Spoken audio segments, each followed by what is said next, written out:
The first secret of success in anything. Ooh. I'm Dan, that is Rob. We are personal trainers. And in today's video, I want to share key insights. Both of us want to share key insights on the number one secret to success in anything that you do. So, we'll jump right into it. What is the number one secret to success?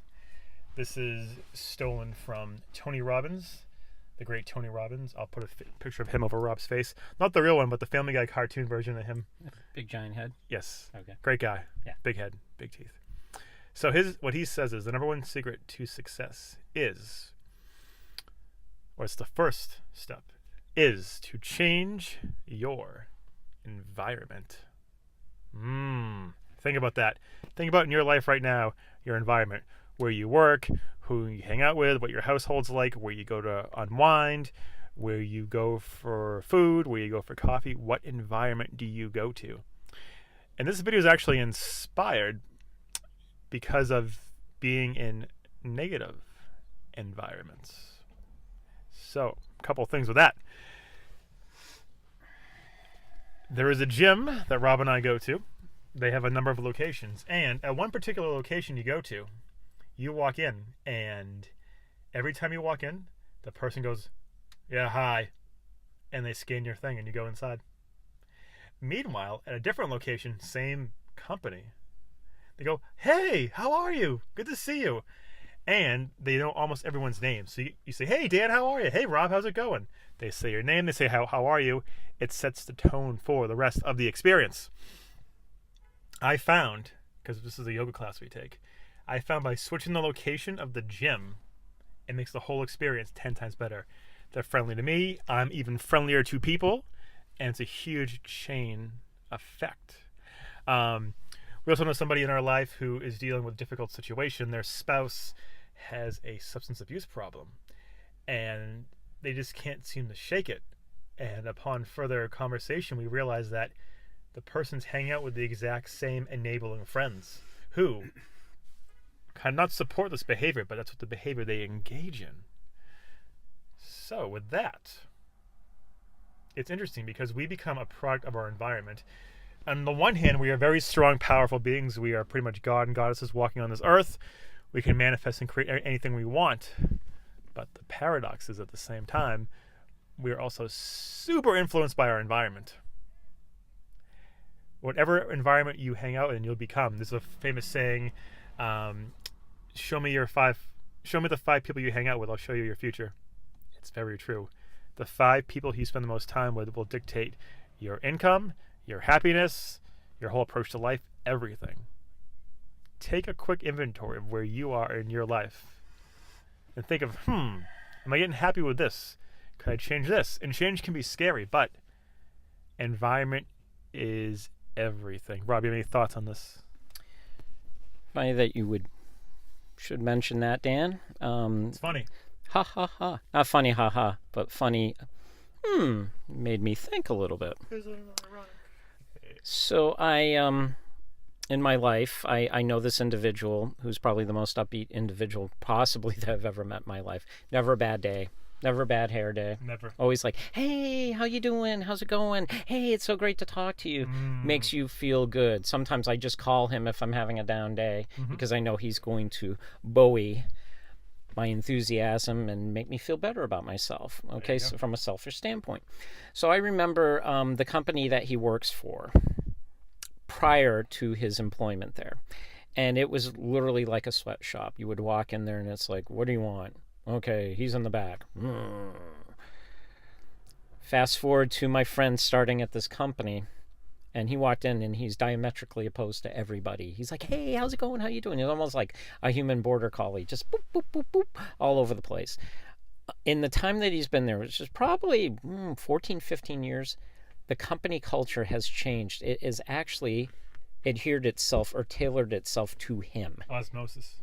As opposed to he becoming part of that fabric and bringing, being pulled down into it, into the vortex. He is now dictating how the company trends from an attitude standpoint. People seem to be happier. People seem to be more upbeat. I mean, this is a guy that knows everybody in the company. He knows the guy at the canteen truck. He knows everybody on every other floor, too. Like, we used to go outside. He used to do smoke breaks. He doesn't smoke anymore. But we would go outside, and at least half a dozen times our conversations were interrupted with him saying, hey, how's it going? What are you doing this weekend? Hey, how you doing? What's going on?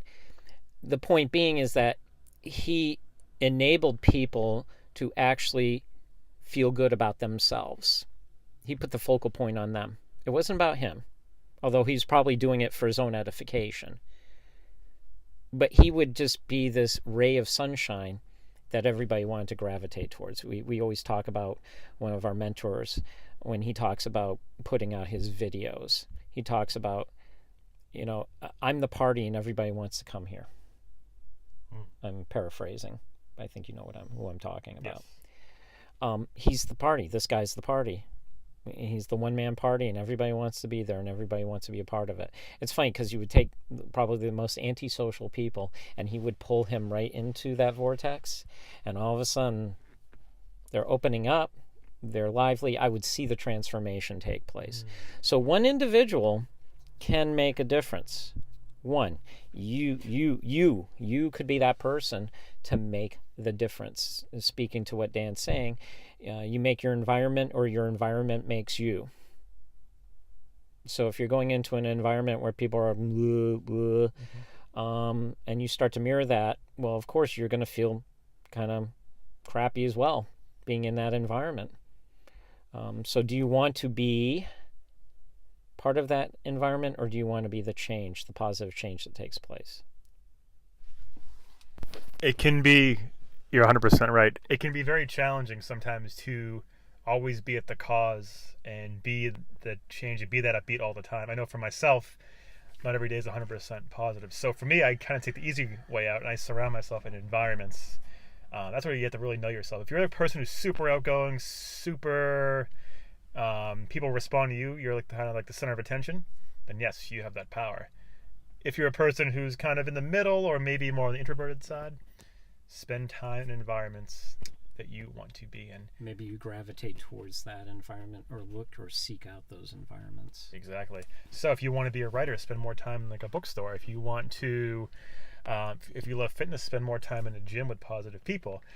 Whatever you want to become, if you want to be around positive social people, find out environments like that. If you want to improve your communication skills, join like a Toastmasters club or something like that. That's what he did. There you go.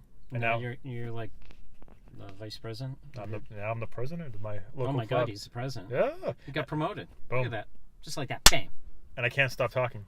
Yeah. So you got environment is everything. Environment is everything. If you're in a negative environment, find a way to spend less time there or get rid of it. I know for some people they have a negative household, maybe a negative spouse. And if that's the case, try to shed more light. Try to be at the cause so they respond to your light and they're more positive. And if you can't do that, try to spend less time, because your happiness, your sense of self-worth, your joy comes first. Because in a matter of time, we'll all be dead. And you want to enjoy the short time here on this beautiful, beautiful planet. So. And you're dead. And you're dead. You don't want to No, you're not dead yet. Well. Not yet. You have plenty of time. So. Look at your environment. Look at every single area of your life. What is your environment like? Make a list. Where are you the least happiest? How can you change it? Even go to a different coffee shop. We wrote our book at Starbucks. The Mind Body Melt, covering his face right now. It's covering his face. You can't see him. He's giving you the finger right now. No, he's not. And the barista there, super outgoing, super positive. 5:30 in the morning, hey, screaming at us, but she was fun, and she made it so much easier to be there. Most places you go, everyone's like, What was that? I'll replay it. I'm not gonna do that again. Do it in slow motion. I can't wait to edit this video. Seriously, look around people. Everyone's just staring at their phone. Everyone's down. Find environments where people aren't doing that all the time. Your life will change. So much of our lives are subconscious. So much is influenced by other people. We don't want to admit that we are influenced by other people, but we are tremendously influenced by other people. So, Change your environment. If you can, be the cause. And if you can't, then find the most positive environment possible of the people you want to be around. And your life will change.